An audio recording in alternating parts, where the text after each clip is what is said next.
Hi friends, I am प्रथम कौशिक। मेरा civil services examination 2017 में 5th रैंक आया है और आज मैं आप सबके सामने ज्योग्राफी ऑप्शनल जो मेरा सब्जेक्ट था उसकी स्ट्रेटजी लेके आ रहा हूँ।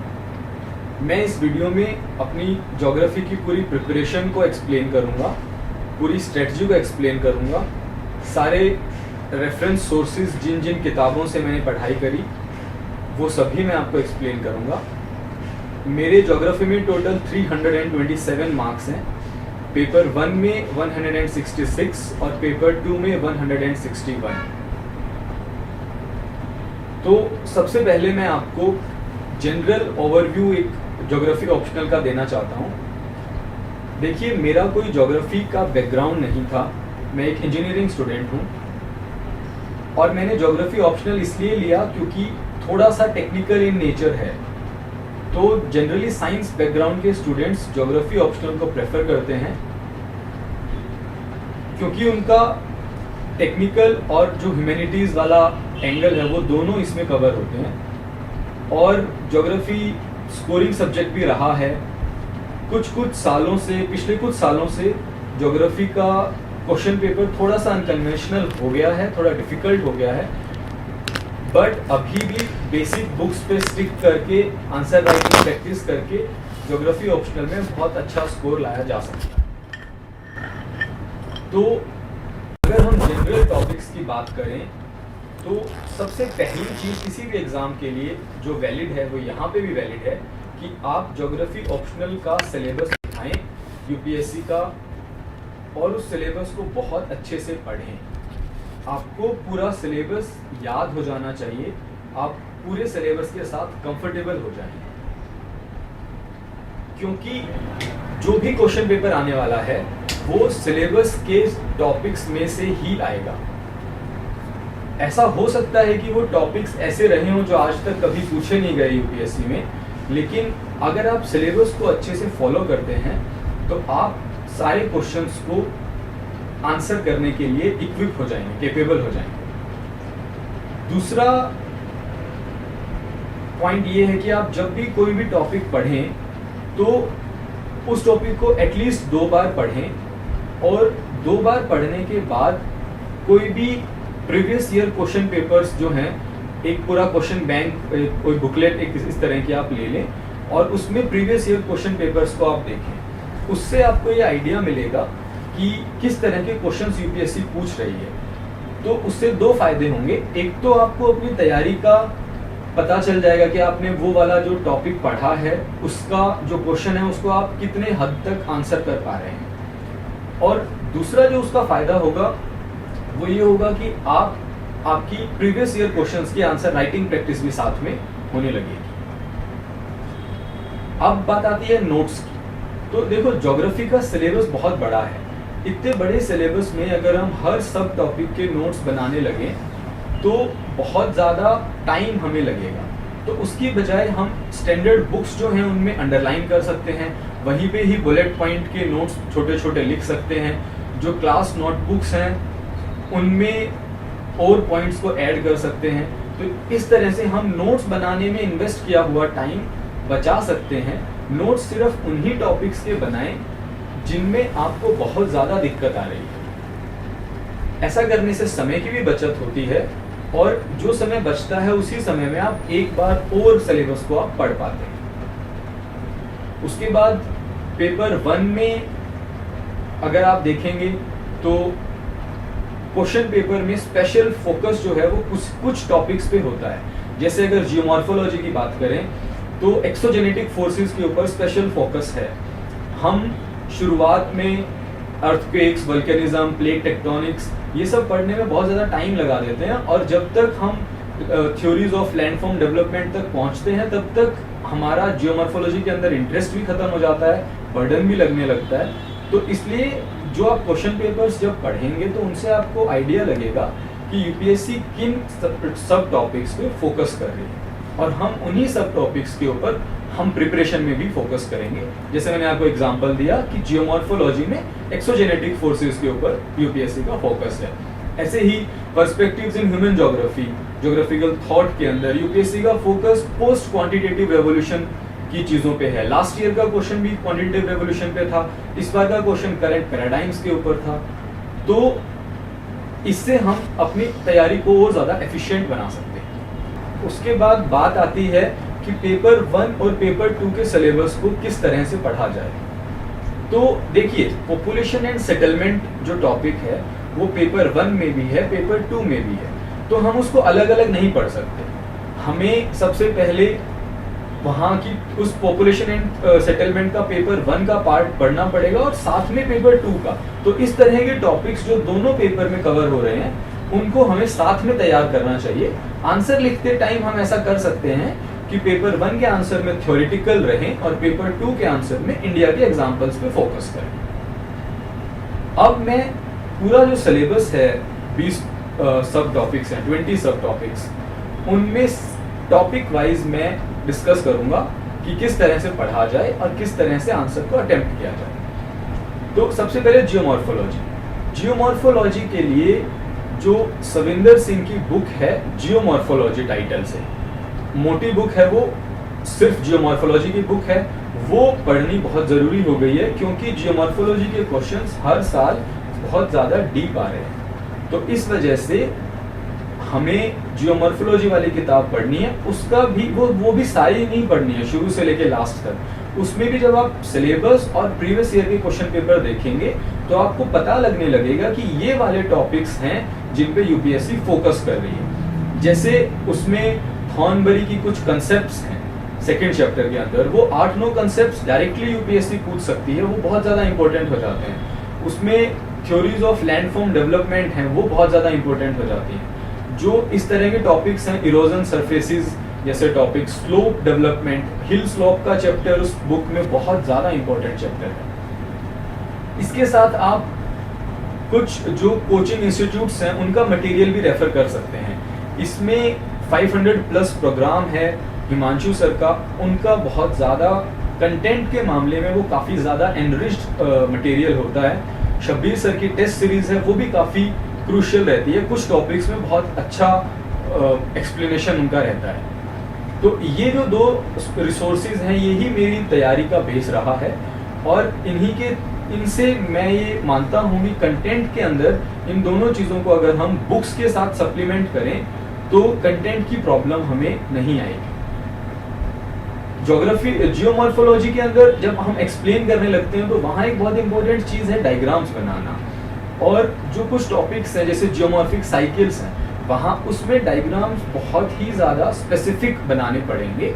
तो इस बार का जो क्वेश्चन था कि स्लोप डेवलपमेंट का, स्लोप एनालिसिस का रोल जो है वो बहुत ही ज़्यादा लिमिटेड है स्लोप मैनेजमेंट के अंदर। उस क्वेश्चन में मैंने डेविस, पैंक, किंग, इन सभी स्कॉलर्स की जो स्लोप एनालिसिस की थ्योरीज हैं उनका एक क्रिटिकल इवैल्यूएशन किया, उनके ड्रॉबैक्स बताए, उनके बहुत ही ज़्यादा रेलिवेंट और एक एग्जैक्ट डायग्राम्स बनाए और उसके बाद मैंने स्लोप मैनेजमेंट के अंदर आने वाली जो प्रॉब्लम्स हैं उनको एक्सप्लेन किया।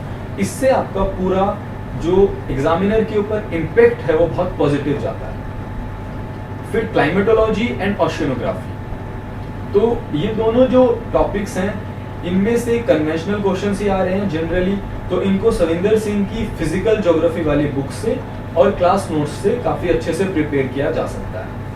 इनमें भी डायग्राम्स का रोल उतना ही इम्पोर्टेंट है। जब हम ओशियनोग्राफी का कोई क्वेश्चन अटेम्प्ट करते हैं तो हमें ओशियन डायग्राम्स बनाना, अटलांटिक ओशियन का डायग्राम, फॉर एग्जांपल इस बार क्वेश्चन था पैसिफिक ओशियन की बॉटम टोपोग्राफी, तो उसमें आपको पैसिफिक ओशियन का डायग्राम बना के, मैप बना के, और सारे जो आइलैंड्स हैं, सारी जो फीचर्स हैं ओशियन बॉटम के, उनको आपको उसमें दिखाना पड़ेगा और साथ में लेबल करना पड़ेगा। उसके बाद जो नेक्स्ट टॉपिक है वो बायोज्योग्राफी का है, जिसमें सोइल्स हैं, जिसमें जीन पूल सेंटर्स हैं। तो उसके अंदर सबसे बड़ा जो फैक्टर है वो ये है कि हमारे पास उसका रिसोर्स, उसका कंटेंट मटेरियल कहीं ना कहीं लैकिंग है।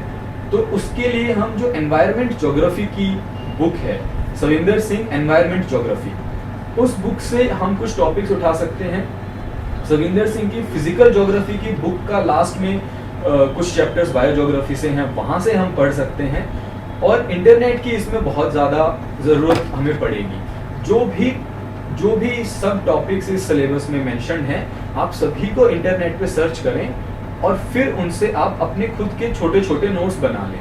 इकोलॉजी के टॉपिक्स को बहुत ज़्यादा स्पेशल फोकस करें। ऐसे ही एनवायरनमेंट ज्योग्राफी टॉपिक्स बहुत ज़्यादा आसान है एनवायरनमेंट ज्योग्राफी के, लेकिन उसका ये अर्थ नहीं है कि आप जब आंसर लिखेंगे तो वो उतना ही आसान रहेगा। उसके लिए आपके पास कंसोलिडेटेड फॉर्म में मटेरियल होना चाहिए। फॉर एग्जाम्पल, अगर हम एनवायरमेंटल कंजर्वेशन की बात करें, तो एनवायरमेंटल कंजर्वेशन का कोई क्वेश्चन अगर आता है तो उस पर हमें 3, 4, 5 पॉइंट्स हमारे पास ऑलरेडी तैयार होने चाहिए, जिनके अलोंग हम अपना आंसर लिख सकें। अगर हम वहीं पे पॉइंट्स तैयार करने लगेंगे तो इस तरह के ओपन एंडेड क्वेश्चंस में हमें बहुत दिक्कत आएगी। उसके बाद हम मूव करते हैं जो पार्ट बी है पेपर 1 का, जो ह्यूमन ज्योग्राफी का पार्ट है। देखिए, ह्यूमन ज्योग्राफी जो है वो काफ़ी ज़्यादा स्कोरिंग पार्ट माना जाता है। साथ में ही फिजिकल ज्योग्राफी के क्वेश्चंस में यूपीएससी बहुत ज़्यादा डीप में इन डेप्थ क्वेश्चंस पूछ रही है, लेकिन ह्यूमन ज्योग्राफी के क्वेश्चंस हैं वो जनरली ओपन एंडेड होते हैं और वहाँ पे करंट अफेयर्स से एग्जाम्पल्स यूज़ करने का, हमारी डेली लाइफ के एग्जाम्पल्स यूज़ करने का, आप जिस भी जगह से आते हैं उस जगह का ज्योग्राफिकल इम्पोर्टेंस जो है उसको आप किसी भी क्वेश्चन में एग्जाम्पल की तरह से यूज़ कर सकते हैं। इन सभी चीज़ों का रोल ह्यूमन ज्योग्राफी में बहुत ज़्यादा इम्पोर्टेंट हो जाता है। साथ में ह्यूमन ज्योग्राफी के क्वेश्चंस आंसर करने में मार्क्स ज़्यादा मिलने की प्रोबेबिलिटी रहती है। तो इसमें जो पहला टॉपिक है वो है पर्सपेक्टिव्स इन ह्यूमन ज्योग्राफी, और ये एक ऐसा टॉपिक है जो ज्योग्राफी के सभी अच्छा स्कोर करने वाले लोगों का बहुत स्ट्रॉन्ग होता है। मेरा ये टॉपिक शुरू में बहुत वीक था और फिर मैंने इस टॉपिक के ऊपर काम किया। अगर आप ज्योग्राफी के अंदर 300 से अधिक स्कोर करना चाहते हैं तो पर्सपेक्टिव्स इन ह्यूमन ज्योग्राफी या ज्योग्राफिकल थॉट, इस टॉपिक को आपको बहुत अच्छे से तैयार करना होगा, जिसका तरीका मैं आपको बहुत सिंपल सा बता रहा हूँ। सबसे पहले आप शब्बीर सर के क्लास नोट्स उठाइए या टेस्ट सीरीज के नोट्स उठाइए, वहाँ से उसको पढ़िए।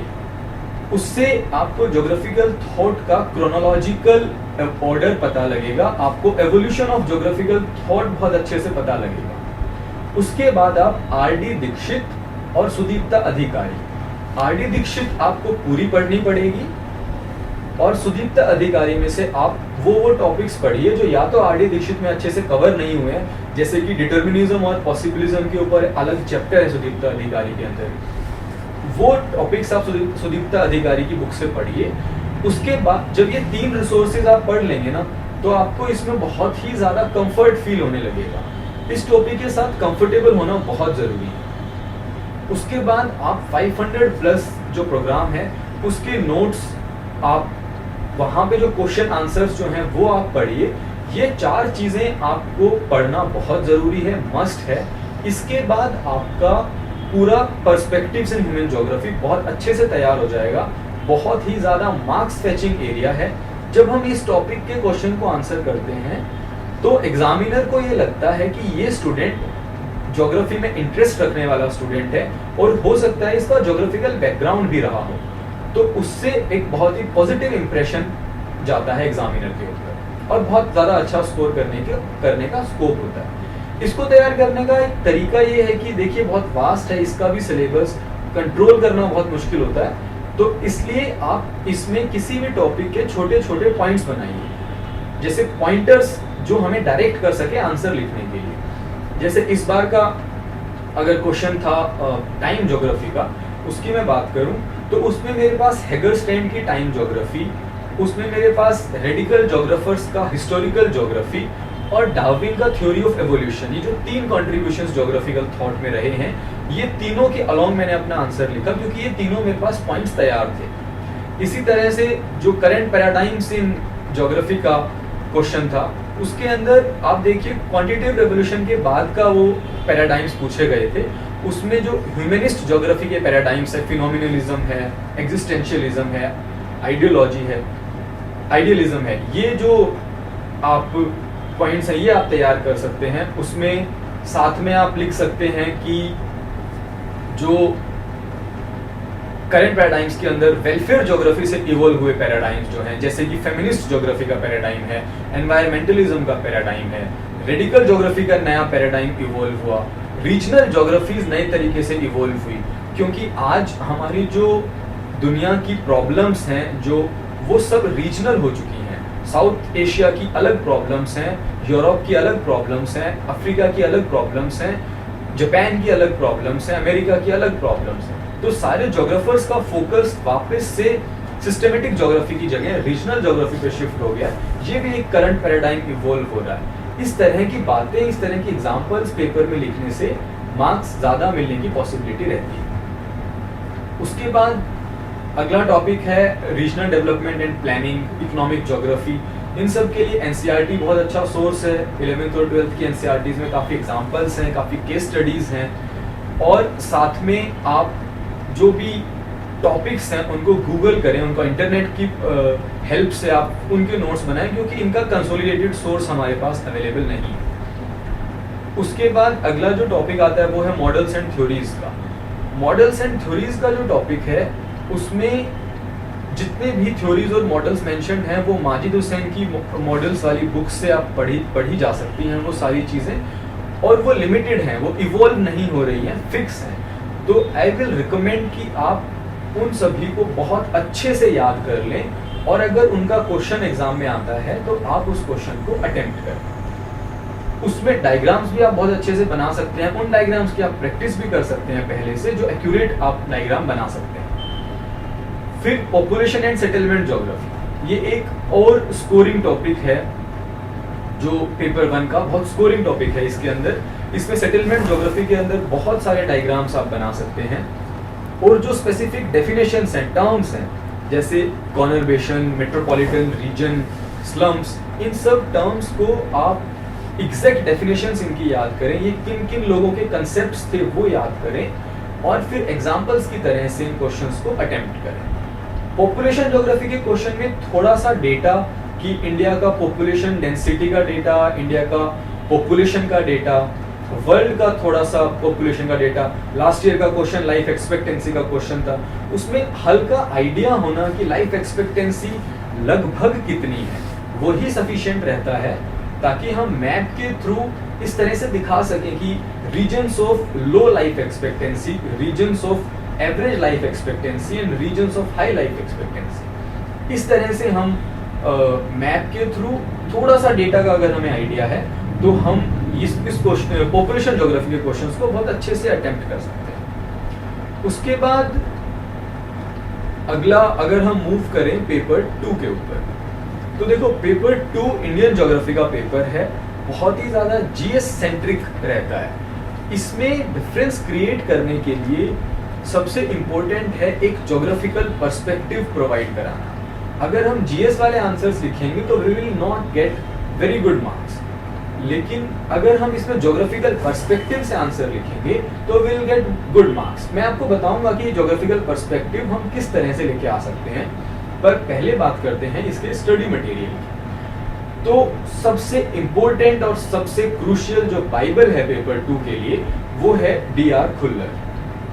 तो Indian geography bye DR. Khullar, ये जो बुक है बहुत मोटी बुक है, लेकिन इसमें सारे टॉपिक्स बहुत अच्छे से एक्सप्लेन है, और आपको ये कवर टू कवर पढ़ने की ज़रूरत नहीं है। आप सिलेबस का टॉपिक उठाएं और उस टॉपिक को डी.आर. खुल्लर से पढ़ें और वहीं पे उसके पॉइंटर्स तैयार कर लें।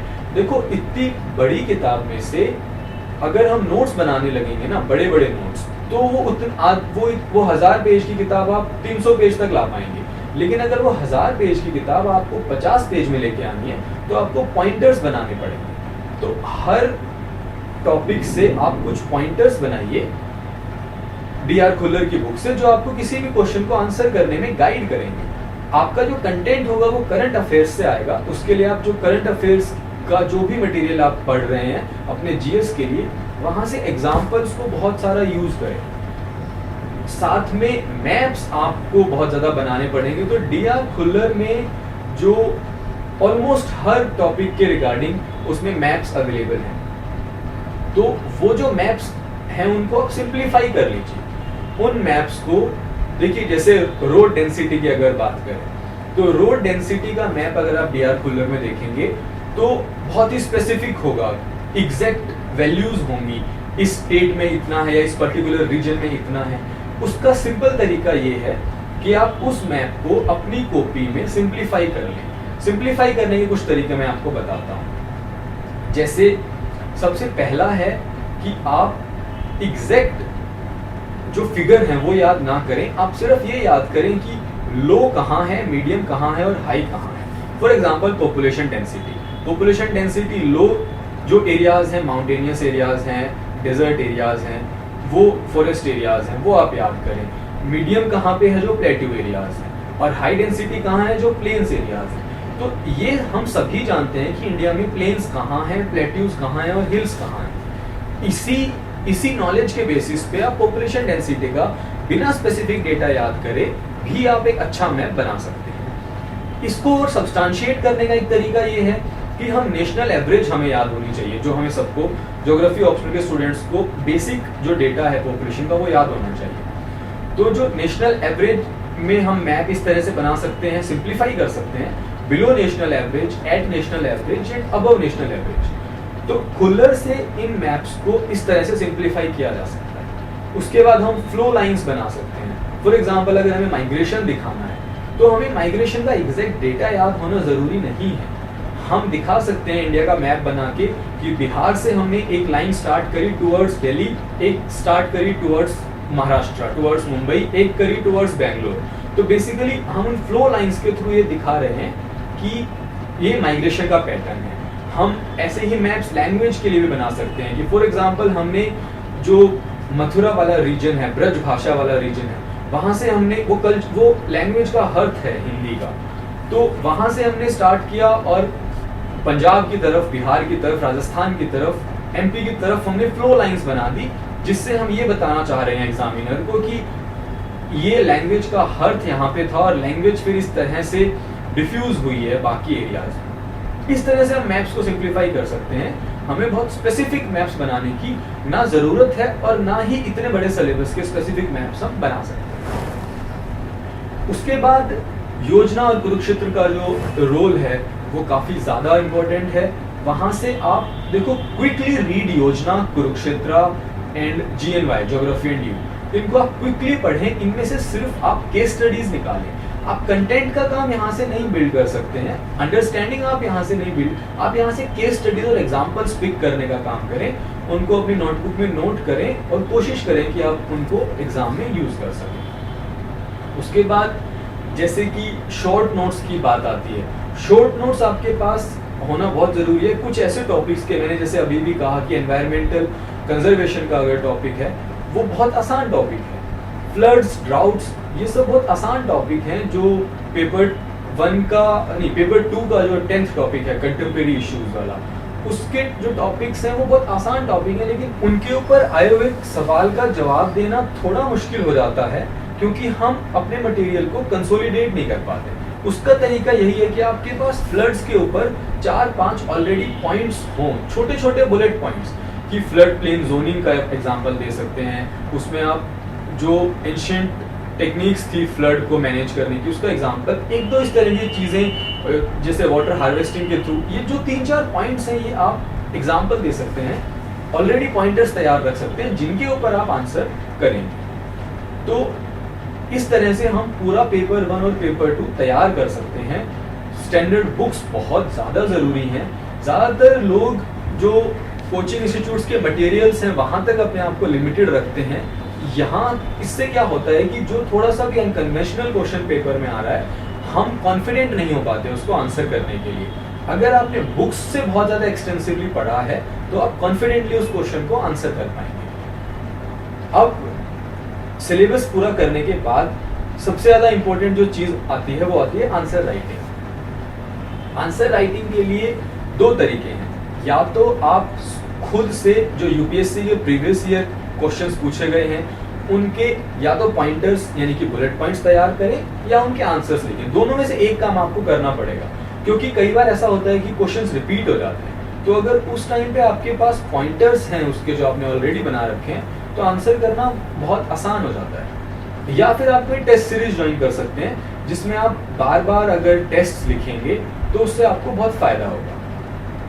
अब लेकिन आंसर राइटिंग को कैसे इंप्रूव किया जाए उसके ऊपर मैं थोड़ी सी बात करना चाहता हूं। देखो, सबसे मैं 3 रूल्स की बात करूंगा आंसर प्रेजेंट करने के लिए। तो जो पहला रूल है वो ये है कि आप हर क्वेश्चन में ये कोशिश करें कि आप मैप या डायग्राम बना सकें, ताकि आपके क्वेश्चन को पढ़ने में एग्जामिनर को अच्छा फील आए, उसके लिए आसान हो जाए आपकी नॉलेज को चेक करना, आपकी नॉलेज को जानना। इसमें ऐसा होता है कि जैसे ज्योग्राफिकल थॉट का टॉपिक है, उसमें हम मैप नहीं बना सकते, लेकिन उसमें हम कोई फ्लो चार्ट बनाने का अगर स्कोप है तो वो हम बना सकते हैं।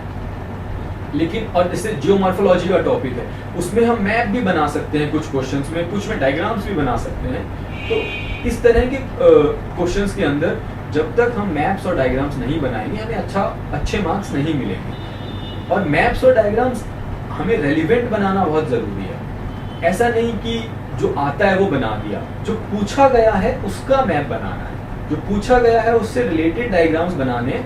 वो सिंपल हो सकते हैं, कॉम्प्लेक्स डायग्राम्स और कॉम्प्लेक्स मैप्स नहीं बनाने हैं, सिंपल मैप्स और सिंपल डायग्राम्स बनाने हैं, लेकिन रेलिवेंट बनाने हैं। और ये बनाना बहुत आसान हो जाएगा अगर आपने खुल्लर से पहले से ही मैप्स को सिंप्लीफाई किया हुआ होगा, पहले से ही आपकी मैप बनाने की प्रैक्टिस रही होगी। वर्ल्ड मैप आप बहुत इजीली बना पाएंगे अगर आप उसको प्रैक्टिस करेंगे तो। और आप देखिए, कुछ क्वेश्चंस के अंदर तो मैंने ऐसा भी किया कि एक क्वेश्चन में 2 वर्ल्ड मैप भी बनाए हैं। जैसे कि एनर्जी क्राइसिस वाला क्वेश्चन था, उसके अंदर मैंने 2 वर्ल्ड मैप्स बनाए। तो एक क्वेश्चन में कई बार 2 मैप्स भी बनाए जा सकते हैं, और पूरे मैप बनाना भी जरूरी नहीं है। आप फॉर एग्जांपल अगर आपसे कुछ साउथ इंडिया का कुछ पूछा गया है, तो आप गुजरात यानी कि ट्रॉपिक ऑफ कैंसर से नीचे का, आप गुजरात से स्टार्ट करके मैप और नॉर्थ ईस्ट तक का मैप आप बना सकते हैं, नदर्न इंडिया आप छोड़ सकते हैं। तो रीजन वाइज मैप्स भी आप बना सकते हैं, और वो ज़्यादा इफेक्टिव होते हैं, कम जगह लेते हैं, आपके पास लिखने के लिए भी जगह बच जाती है। ऐसे ही वर्ल्ड मैप में भी अगर आपको सिर्फ साउथ एशिया दिखाना है तो आप सिर्फ साउथ एशिया का मैप बनाएं, और अगर आपको साउथ ईस्ट एशिया और साउथ एशिया के रिलेशंस अगर आपको दिखाने हैं तो आप सिर्फ इन्हीं 2 रीजन्स का मैप बनाएं। उसके बाद अगर मैं बात करूं सेकंड रूल ऑफ प्रेजेंटेशन की, वो ये है कि आपको देखो, ज्योग्राफी का जो सिलेबस है, आप सिलेबस देखेंगे, फिजिकल ज्योग्राफी और ह्यूमन ज्योग्राफी दोनों ज्योग्राफी का पार्ट है। तो हमारे आंसर में ये चीज़ रिफ्लेक्ट होनी चाहिए कि हमारा आंसर बहुत ही ज़्यादा लिमिटेड ना लगे। हमारे आंसर में फिजिकल और ह्यूमन दोनों एंगल्स होने चाहिए। ये कोशिश करनी चाहिए कि हम फिजिकल क्वेश्चन के अंदर भी एक ह्यूमन एंगल प्रोवाइड करा सकें, और ह्यूमन क्वेश्चन के अंदर भी हम एक फिजिकल उसका जो बेस है वो प्रोवाइड करा सकें। और ये चीज़ अगर आप जैसे आप डिटर्मिनिज्म पढ़ते हैं, तो डिटर्मिनिज्म यही कहता है कि physical surroundings determine human actions, और पॉसिबिलिज्म कहता है कि वो उतना डिटरमिन नहीं करते, ह्यूमन चॉइस होती है। ये जो थॉट है, ये जो कंसेप्ट है, इसको आप अपने आंसर में यूज कर सकते हैं, एज इट इज नहीं, इससे सीख के कि कोई भी ह्यूमन एक्शन होगा। फॉर एग्जांपल एग्रीकल्चर है, तो एग्रीकल्चर में पूरा ह्यूमन एंगल लिखने के बाद आप साथ में वहां पे टेरेन और क्लाइमेट की बात तो करेंगे ही। आप क्रॉप्स, क्रॉपिंग पैटर्न, इन सब चीजों की, सीड्स, फर्टिलाइजर्स, पावर, जो एग्रीकल्चर से रिलेटेड जो ह्यूमन एंगल्स हैं उनकी बात करने के बाद आप वहाँ पे फिजिकल चीज़ों की भी बात करेंगे कि वहाँ का टेरेन कैसा है, वहाँ का ड्रेनेज कैसा है, वहाँ का क्लाइमेट कैसा है, वहाँ का एनवायरमेंटल क्या पोजीशन है, डिग्रेडेशन का क्या लेवल है, सोइल कैसी है।